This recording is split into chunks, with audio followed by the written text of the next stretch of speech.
This is an auto-narrated audiobook generated by Google. Nick, why does everybody seem to read the Bible as either literally true or entirely false? Does nobody else think Jesus was an extraordinary man whose life was mythologized by people trying to spread his valuable message?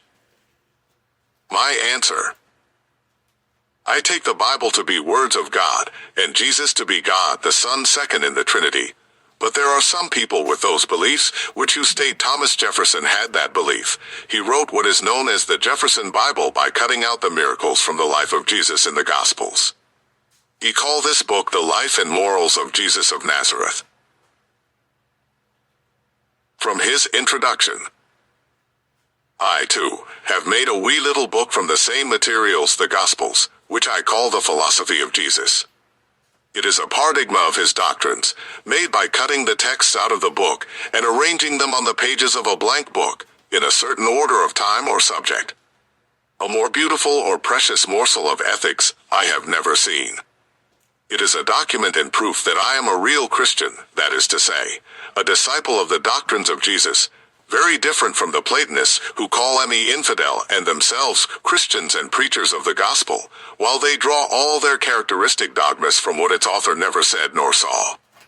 They have compounded from the heathen mysteries a system beyond the comprehension of man, of which the great reformer of the vicious ethics and deism of the Jews, were he to return to earth, would not recognize one feature. Jefferson to Mr. Charles Thompson. He ends his book with the burial of Jesus. But what evidence do you or Jefferson or anyone has that Jesus was not the Son of God, that the miracles in the Bible didn't happen? Even in the Talmud, Jesus is spoken as someone who did things out of the ordinary. It calls him a sorcerer. Tractate Sanhedrin Daf 43a. And a herald precedes him, etc. This implies only immediately before the execution, but not previous thereto. In contradiction to this, it was taught, on the eve of the Passover Yeshu was hanged. For 40 days before the execution took place, a herald went forth and cried, "He is going forth to be stoned because he has practiced sorcery and enticed Israel to apostasy. Anyone who can say anything in his favor, let him come forward and plead on his behalf." But since nothing was brought forward in his favor, he was hanged on the eve of the Passover. We also see in the earliest copy of Josephus, who was born around 30 AD, and in 100 AD, whose parents might have seen the miracles of Jesus, he states about Jesus. Antiquities .18.3.3, 63 Now, there was about this time Jesus a wise man, if it be lawful to call him a man, for he was a doer of wonderful works, a teacher of such men as receive the truth with pleasure. He drew over to him both many of the Jews and many of the Gentiles. He was the Christ, 64. And when Pilate, at the suggestion of the principal men amongst us, had condemned him to the cross, those that loved him at the first did not forsake him, for he appeared to them alive again the third day, as the divine prophets had foretold these and 10,000 other wonderful things concerning him, and the tribe of Christians so named from him are not extinct at this day. And for something to be mythologized about Jesus, it would be very difficult in such a short span which the New Testament was written. For there would have been many people who was alive during Jesus, an apostle's lifespan, that could have testified against it.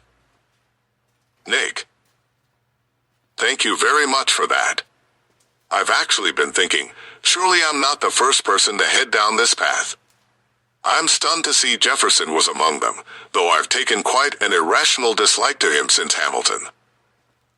On Josephus, it's likely he never mentioned Jesus at all. I forget all the details, but I've been well convinced by scholars his section on Jesus was added later.